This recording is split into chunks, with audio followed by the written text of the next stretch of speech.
기도합니다. 사랑의 하나님 아버지, 사랑하는 우리 상길 교회 교우들을 예수 그리스도의 이름으로 축복하며 기도합니다. 아버지 하나님, 오셔서 우리 교우들의 예배를 기쁘게 받으시옵고 저들의 마음속에 행하는 모든 소망들을 이 시간 들어서 응답해 주시옵소서. 갈 바를 알지 못하는 이 땅에 저희들에게 지혜의 말씀을 주시어서 그 말씀을 따르는 복이 있는 성도들 다 되게 하옵소서. 부족한 종을 세우셨사오니 아버지 하나님, 성령의 능력으로 사용하여 주시옵소서. 예수님의 이름으로 기도하옵나이다. 아멘. 대개 사람들이 말할 때 틀린 지식을 가지고 올바르다라고 알고 말할 때가 있습니다. 방송에도 그런 소식들을 많이 전하게 되죠. 방송에서 그런 거짓된 소식을 전하는 것을 페이크 뉴스라고 그렇게 말하기도 합니다. 잘못된 소식이라는 것이죠. 오늘 우리가 사는 세상은 거짓된 소식들이 참 많이 있습니다. 그것도 의도적으로 가지고 퍼뜨리는 사람이 있습니다. 그런데 정말 모르고 말할 때도 있습니다. 모르고 말하는 것은 죄가 될 수 없지만 알고도 잘못된 소식을 전하는 것은 범죄가 되는 것이죠. 오늘 세상을 보면 정말 많은 진실을 숨기고 말하는 또 표현하는 것들이 많은지 모릅니다. 특히 남의 돈을 빼앗아가는 보이스피싱과 같은 이런 사람들을 보면 세상이 이렇게 악할 수가 있을까라는 생각을 해보게 됩니다. 보이스피싱뿐만 아니라 북한에도 보면 아주 머리 좋은 사람들을 뽑아가지고 국가 간에 있는 거래하는 은행 통장들을 해킹해가지고 돈을 빼돌려가는 것. 이거 국가가 이렇게 하는 거 보면 이게 오늘 시대가 바른 시대가 맞는가라는 생각을 해볼 때가 있습니다. 세상이 자꾸 이런 것이 많아지다 보니까 세상은 원래 이런가 보다, 이렇게 해도 괜찮은가 보다, 이런 생각을 하게 되는 것입니다. 성경은 이런 시대가 되면 어떻게 되는가라는 말씀을 오늘 본문에서 말씀합니다. 오늘 말씀 중에 14절의 말씀을 한번 보겠습니다. 14절의 말씀을 보면 같이 한번 읽어볼까요? 멸망에 가정한 것이 서지 못할 곳에 선 것을 보거든 잃는 자는 깨달을진저 그때에 유대에 있는 자들은 산으로 도망갈지어다. 아멘. 이 말씀은 좀 비유해서 설명하는 것이죠. 멸망에 가정한 것이라는 말씀을 하고 있습니다. 멸망에 가정한 것이라는 것은 거짓이 진리에 섰을 때라는 것입니다. 이 세상에 살아가는데 옳은 것만 가득해야 되는데 거짓된 것이, 나쁜 것이 정상인 자리에 와 있는 것처럼 되어졌을 때 그때 멸망할 때가 되어졌다, 그런 이야기입니다.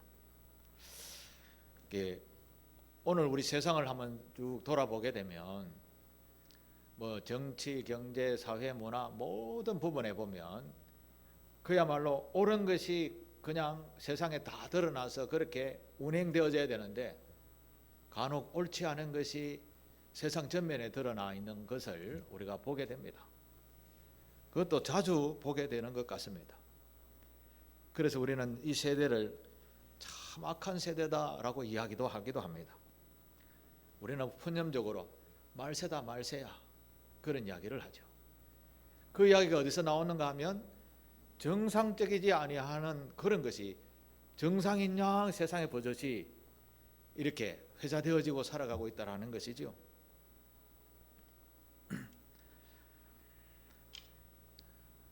오늘 우리가 세상에서 먹고 마시는데 불편함이 없으면 미래를 그렇게 심각하게 생각하지 않습니다.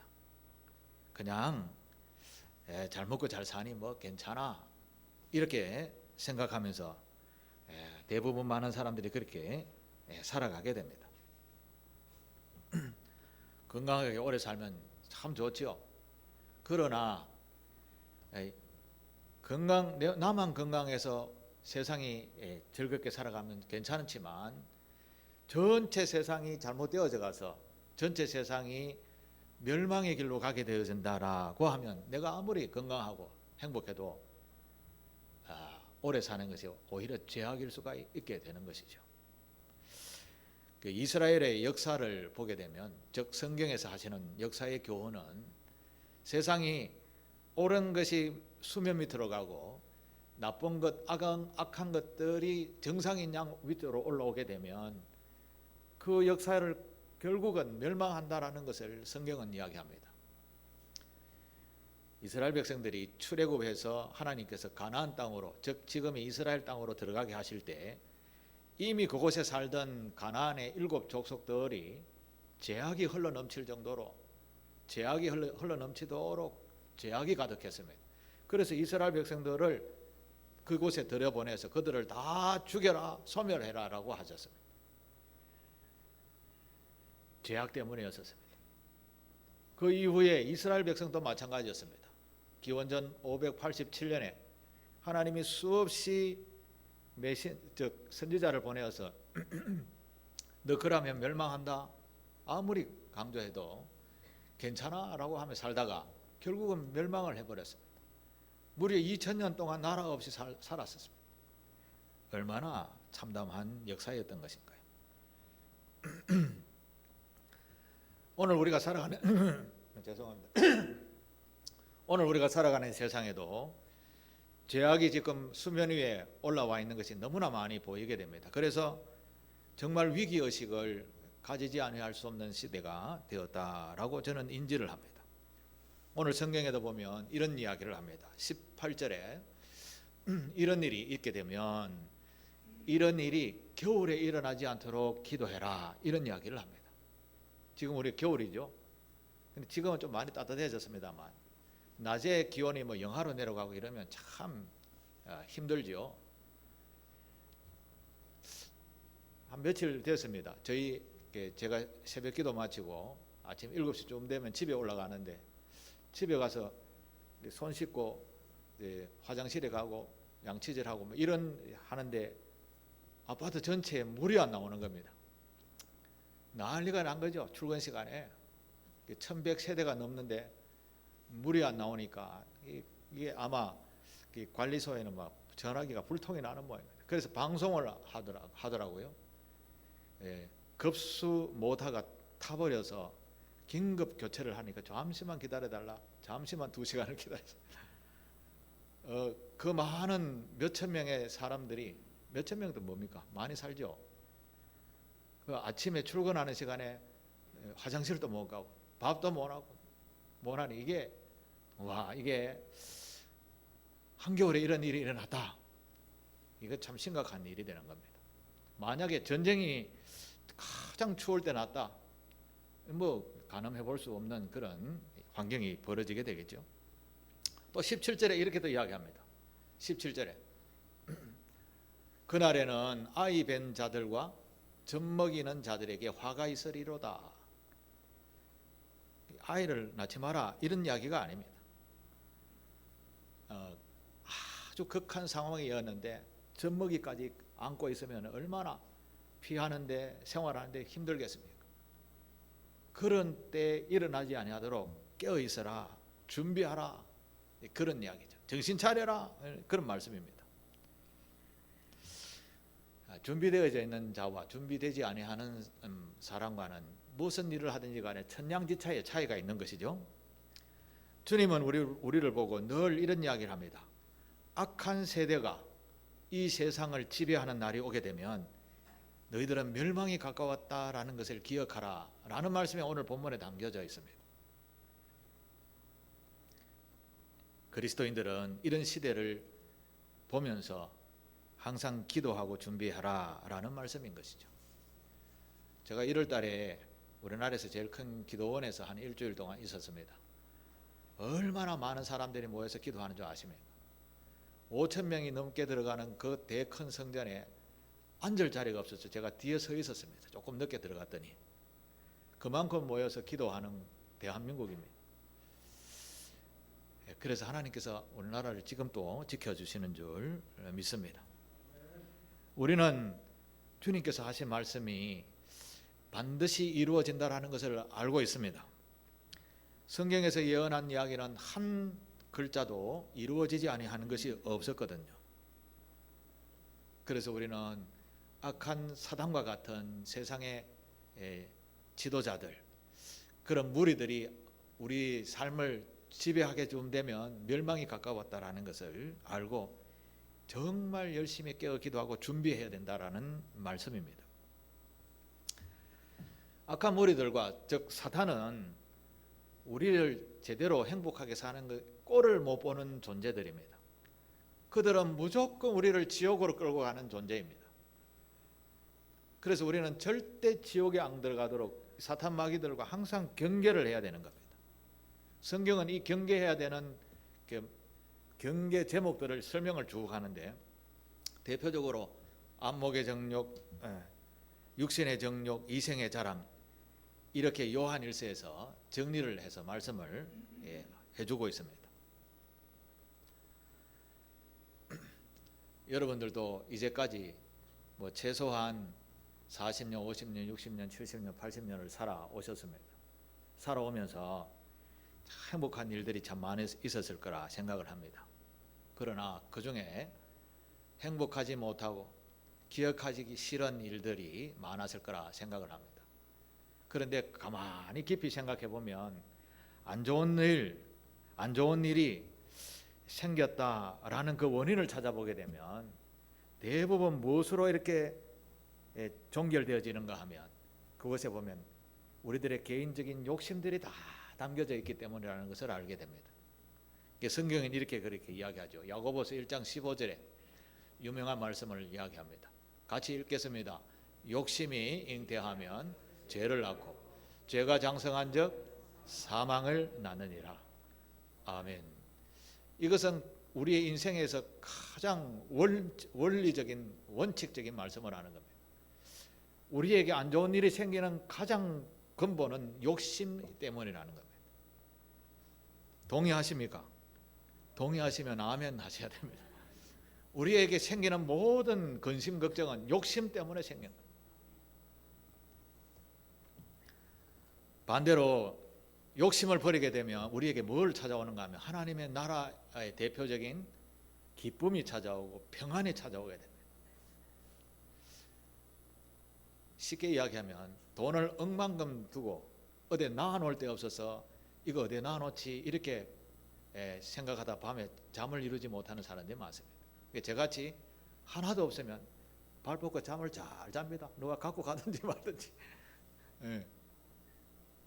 욕심이 많아지면 그만큼 우리의 근심도 많아지는 법인 것이죠.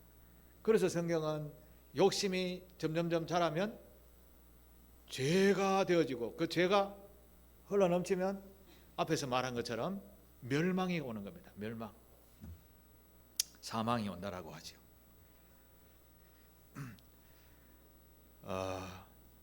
예수님께서 왜 십자가에 달려 돌아가셨을까? 그 이유를 살펴보면요, 그것 또한 인간의 욕심이 담겨져 있다는 것을 알 수 있습니다.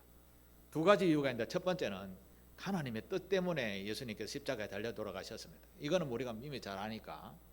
그런데 두 번째로는 예수님이 십자가에 달려 돌아간 이유는 기득권을 가졌던 제사장, 사두개인, 서기관, 장로 이런 분들이 자기네들의 기득권을 흔드니까 이거 그냥 둬서는 안 되겠다라고 해서 예수님을 십자가에 못 박아 죽게 된 것입니다. 예수님 당시에 실제적인 권한은 제사장이 가지고 있었습니다. 대제사장.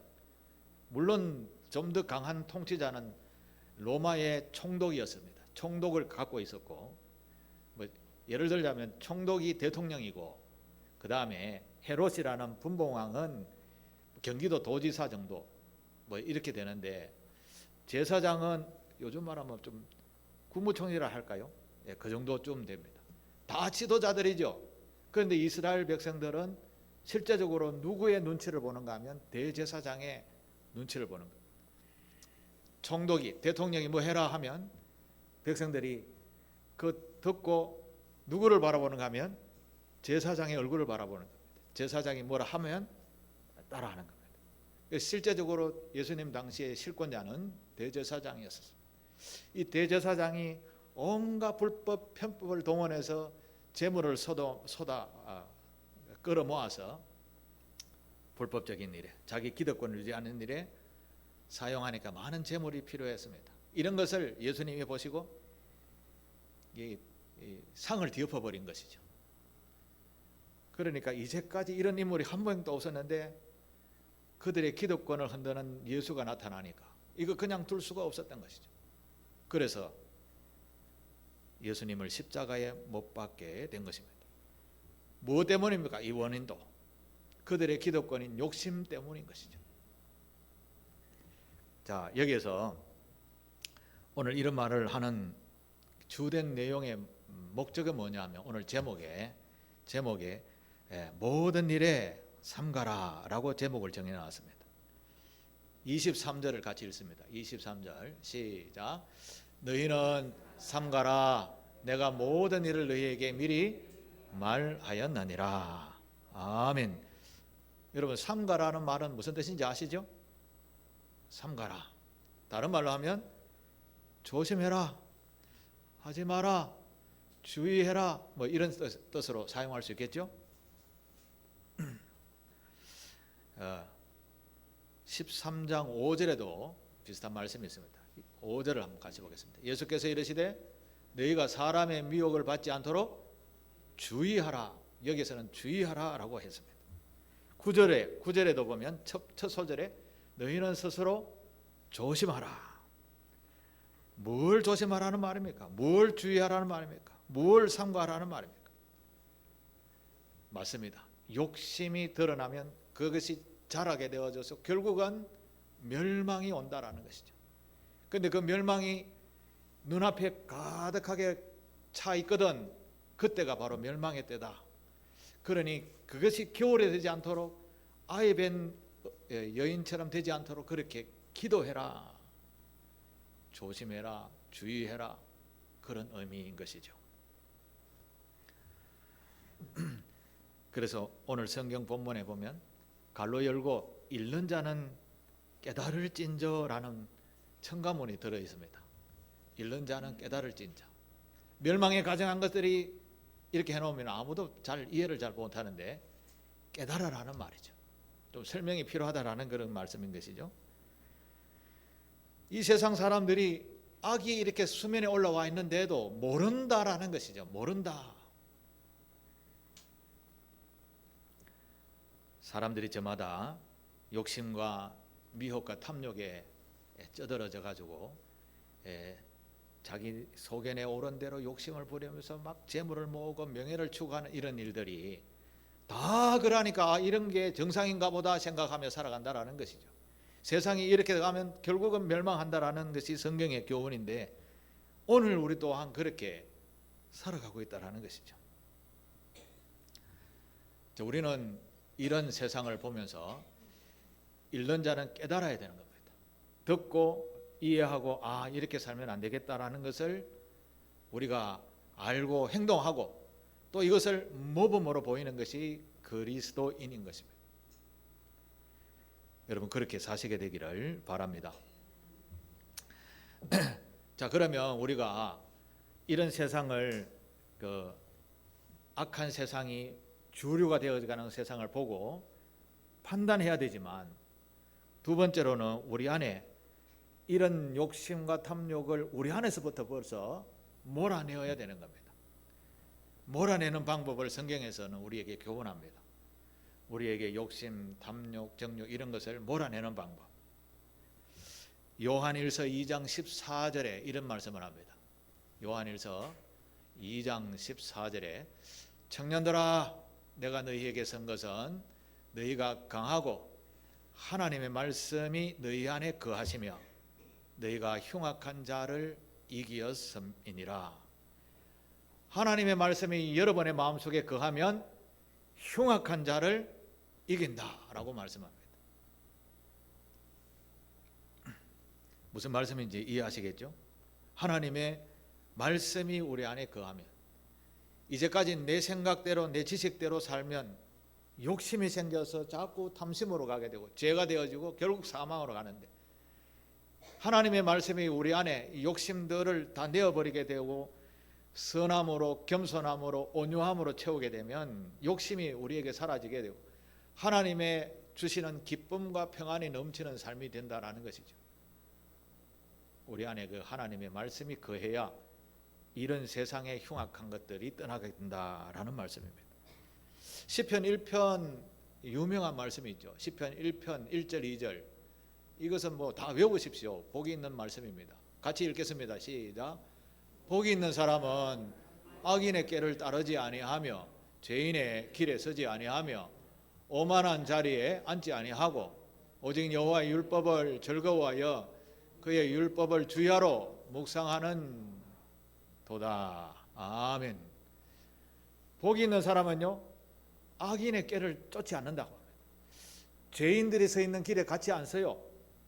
오만하다라는 사람 자리에 앉지 않고요. 이걸 어떻게 그렇게 안 설 수 있는가 하면 하나님의 말씀을 주야로 생각하고, 아, 이렇게 하는 것이 맞지라고 그렇게 묵상하고 행동을 옮길 때 복이 있는 삶이 된다라는 말씀인 것이죠. 이게 시편에 제일 처음에 나오는 말씀입니다.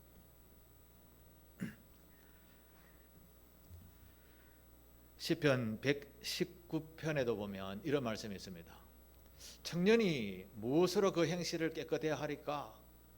무엇으로 우리의 마음을 깨끗하게 하리까? 바로 주의 말씀을 지킬 따름이다.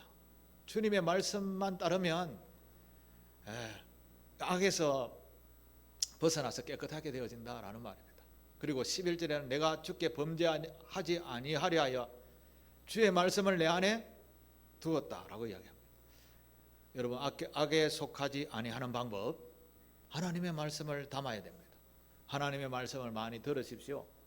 또 하나님의 말씀을 생각하시고요. 그리고 하나님의 말씀대로 실천하십시오. 그러면 성경은 우리에게 악이 머물지 않고 욕심과 탐욕이 멀어지게 되고 내 안에 하나님의 나라, 평안과 기쁨이 넘치는 삶이 된다.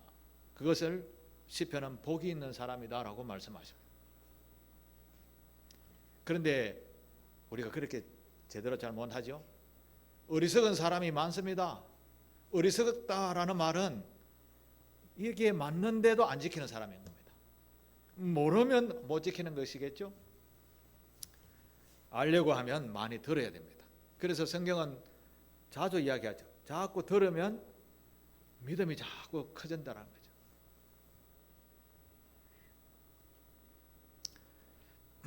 어리석은 사람은 눈앞에 있는 거 보고 웃고 즐기며 이렇게 살아갑니다. 그러나 지혜로운 사람은 좀 넓게 생각합니다.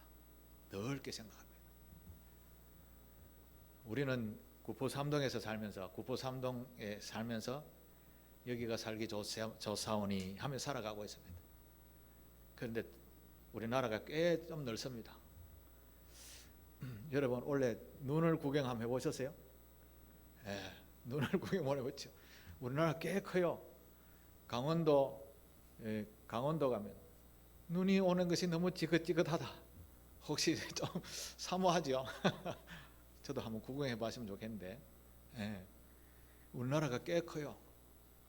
우리가 사는 이 땅이, 이 구포 삼동만이 우리나라가 아니에요. 우리나라라는 나라는 꽤 큽니다. 꽤 큽니다. 다양한 사람들도 많이 살아요. 그런 시각을 가지고 우리나라를 보는 사람과 우리 동네만 보는 사람과는 차이가 있겠죠. 그래서 여러분들도 하나님이 주시는 지혜를 가지고 세계관이 좀 넓어져야 되는 겁니다. 주여 오늘 아침에 뭐 먹죠? 점심때 뭐 먹죠? 저녁 때 뭐 먹죠? 이런 기도보다 주여 이 나라와 민족이 영원토록 온 세상에 평화를 주는 그런 좋은 나라, 좋은 영향을 끼치는 그런 나라가 되게 해 주십시오. 이런 기도가 나오게 되는 것이죠. 그래서 하나님께서 기도하라 할 때 너희는 먼저 그의 나라와 그의 의를 위하여 기도하라는 말이 바로 그런 말씀인 것이죠. 어리석은 사람은 눈앞에 있는 거 보고 희비일이합니다. 그러나 지혜 있는 사람은 넓은 하나님의 세계를 보고 하나님의 나라를 이루어 가려고 거룩한 걸음을 옮기는 것이죠. 사랑하는 교회 여러분, 우리는 이미 많이 살아온 분들도 계시고 지금 살아가는 분들도 계실 것이라 생각을 합니다. 제가 며칠 전에 신문에 보다가 보니까 지난 1월 7일자인데 보험개발원에서 발표하는 2019년에서 2023년까지 기준으로 만든 경험생명표에 따르면 우리나라 평균 수명에 대해서 이야기합니다. 남자는 86.3세, 여자는 몇세인지 아십니까? 90.7세, 거의 91세가 평균 수명이라는 것이죠. 신문이 아니라 정부의 통계는 이렇게 안 나옵니다. 그런데 보험회사에서 이런 통계를 내었습니다. 그걸 경험생명표라고 이야기합니다. 이 말은 무슨 말인가 하면 보험에 가입한 사람을 대상으로 살아있는 사람과 죽은 사람을 조사해서 그 통계를 가지고 보험료를 산출하는 겁니다. 여기에 돈이 가미되어 있을 거는 정확할까요? 안 정확할까요? 정부에서 두리뭉실 발표하는 것보다는 훨씬 정확한 수치인 것이죠. 남자는 86.3세, 여자는 90.7세. 여기 90 되신 분 있습니까? 아직 멀었습니다. 열심히 건강하게 잘 사셔야 됩니다. 제가 무슨 말씀을 드리고자 원하는가 하면 우리는 앞으로 살아가야 할 일이 다 됐다 생각할지 모르지만 아직 멀었습니다. 그러나 지금 과학과 의술을 따지면 이제 쉽게 100세가 넘어가게 됩니다. 성경은 몇 세까지 산다고 하나님이 정해놓으신지 아십니까? 70년. 성경에는 120세를 살도록 하나님께서 정해놓으셨습니다. 아직 멀었습니다. 자, 그러면 120세 살 동안 뭘 먹고 사지요? 이제 젊은이들은 120세를 살아야 되니까 좀 준비를 한다 하지만 50세 더 넘으면 아무리 건강해봐야 30년 더 일 못하죠. 그러면 어째야 됩니까? 한 50년 더 살아야 되는데. 이거 큰일이 났네. 이게 바로 우리의 현실인 것이죠. 그런데 우리나라는 감사하게도 복지가 너무나 잘 되어져서 세계에서 제일 아마 좋은 나라일 겁니다. 복지에 대해서. 물론 또 계속해서 개선해 나가고 있죠. 우리는 정말 좀 시각을 넓혀서 눈앞에 있는 오늘 아침, 점심, 저녁이 아니라 10년, 20년, 30년 뒤에 또 내가 가고 난 뒤에 내 후손들은 어떻게 살아야 될 것인가를 생각하면서 지혜로운 삶을 사셔야 되는 겁니다. 눈을 좀 넓혀야 된다는 것이죠. 우리가 세상을 보는 눈이 좀 넓어져야 되는 겁니다. 예를 들어서 정치 지도자들이 지금 잘하고 있는 분도 계시고 못하는 분들도 계실 것입니다. 그걸 이제 4월 달에 평가를 받는데 국민들은 아무나 쿵 찍습니다. 제대로 보셔야 됩니다. 그건 우리나라에 책임을 져야 되는 지도자들이기 때문에 그렇습니다. 물론 자기의 개인의 생각과 사상으로 인해서 찍지만 다수에 의해서 나라가 움직여져 가고 있거든. 그래서 우리는 깨어 있어야 됩니다. 우리가 살고 우리 후손들이 사는 세상이기 때문에 그런 것이죠. 성경은 이야기합니다. 이런 악한 것들이 서지 못할 곳에 서거든. 그때 되면 멸망의 때가 다가온다. 나라가 멸망해져 간다. 그를 경고하시는 말씀인 것이죠. 그 여담입니다만은 우리나라에 고종 임금이 계셨죠. 1860년대에 왕이 되어졌는데 그 한 40년 동안 왕을 하면서 이게 제가 이제 공부하면서 좀 느꼈는 건데 내가 그때 고종이라서면 지식이 요만큼만 내만큼만 좀 가지고 있었으면 나라가 멸망하지 않았을 건데 일본에 쉽게 저렇게 넘어가지 않았을 것인데 역사책을 보면서 수없이 그런 생각을 많이 해보았습니다. 나는 나이가 많은데 뭐 목사님은 뭐 혼자 생각하죠. 절대 그러면 안 됩니다. 우리 모두가 하나님 도와주십시오. 이 나라를 지켜야 되고 우리 자손들이 살아가야 할 땅에 복이 되어야 되고 우리 나라를 통해서 이웃의 가난한 나라들을 좀 도와가는 이런 선진적 나라가 되어야 되지 않겠습니까? 한국 교회를 통해서 복음이 온 세상에 퍼져서 하나님이 통치하는 세상과 하나님이 준비하는 천국에 다 들어가는 백성들이 되어야 하지 않겠습니까? 이런 시각을 넓혀서 기도하는 우리 상길교회 교우들이 되시기를 바랍니다. 다시 말씀으로 돌아가서 우리에게 이런 시대적인 눈을 넓혀서 우리가 하나님께서 원하시는 꿈꾸는 그런 나라가 되려면 우리는 일상생활 속에서 삼가할 것이 많습니다. 삼가할 것. 이제 요한일서 2장 16절 같이 한번 읽겠습니다. 시작. 이는 세상에 있는 모든 것이 육신의 정욕과 안목의 정욕과 이생의 자랑이니 다 아버지께로부터 온 것이 아니요 세상으로부터 온 것이니라. 아멘. 이제 우리가 삼가해야 할 것을 이야기합니다. 세 가지 이야기합니다. 크게 육신의 정욕, 안목의 정욕, 이생의 자랑. 육신의 정욕은 영적인 것과 좀 반대적인 개념입니다. 육체의 만족을 채우고자 원하는 우리에게 있는 부패한 본성들, 도덕과 더러운 죄악을 따라가는 탐욕스러운 이런 마음들을 육신의 정욕이라고 이야기합니다. 그 다음에 안목의 정욕, 눈으로 보는 거죠. 사치, 향락, 허영 뭐 이런 것들이죠. 그 다음에 이생의 자랑, 이 명예욕이죠. 제가 어릴 때 젊었을 때 제 교회에 부자 장로님이 한 분 계셨는데 부자 장로님이 시의회 의원이 되기 위해서 재산을 반을 팔아서 선거에 나갔습니다. 재산을 그만큼 많이 팔아서 시의원에 당선되었는데 1년 있다가 돌아가셨습니다. 너무 스트레스 받았어요. 안 했으면 편안하게 잘 먹고 잘 살 건데 명예욕이 나이가 들면 들수록 명예욕이 남자들은 특히 더 강하다고 합니다. 이걸 전부 다 통칭해서 말하면 욕심으로 인한 것이죠. 욕심으로. 그래서 우리 안에 욕심을 삼가해야 되는 겁니다. 주의해야 되는 겁니다. 그 다음 조심해야 되는 겁니다.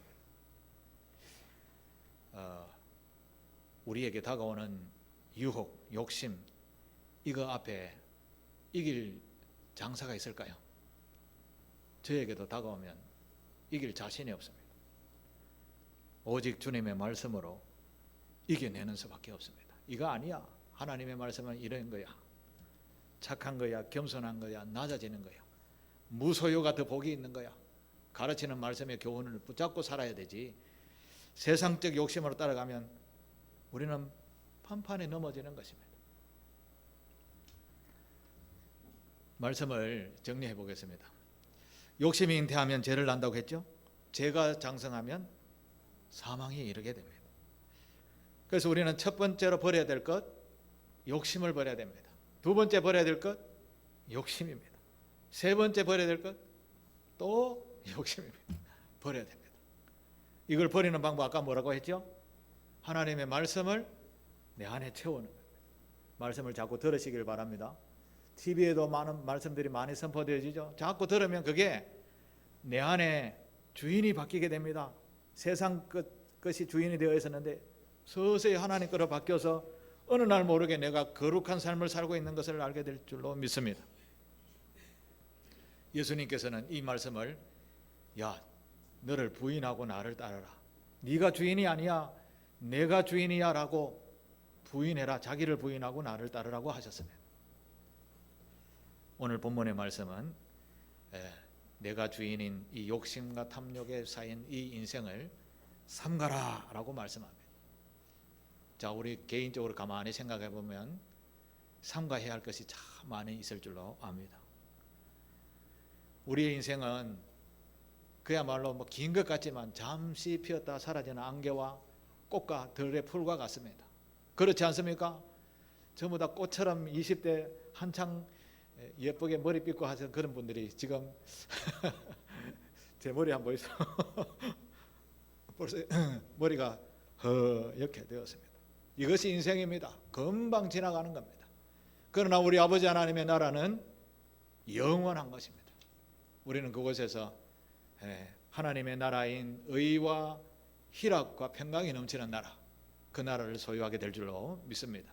우리 매일매일 이 세상 것이 주는 이런 것들을 삼가해서 주의해서 조심해서 하나님의 거룩한 나라 백성으로 나아가는 성숙한 성도들, 우리 상길교회 교우들 다 되시기를 주님의 이름으로 축복합니다. 기도하겠습니다. 아버지 하나님, 은혜와 사랑 속에서 살아오게 하심을 감사합니다. 우리 안에 그리스도로 옷 입혀주시고 우리 안에 주의 말씀으로 가득 채워주시어서 이 악한 세대를 보면서 기도할 수 있게 하시고 이 악한 세대를 구별하여 거룩한 길을 걸으며 많은 사람들에게 모범을 보이는 참된 상길교회 그리스도인들 다 되게 하옵소서. 예수님의 이름으로 기도하옵나이다. 아멘. 우리 찬송가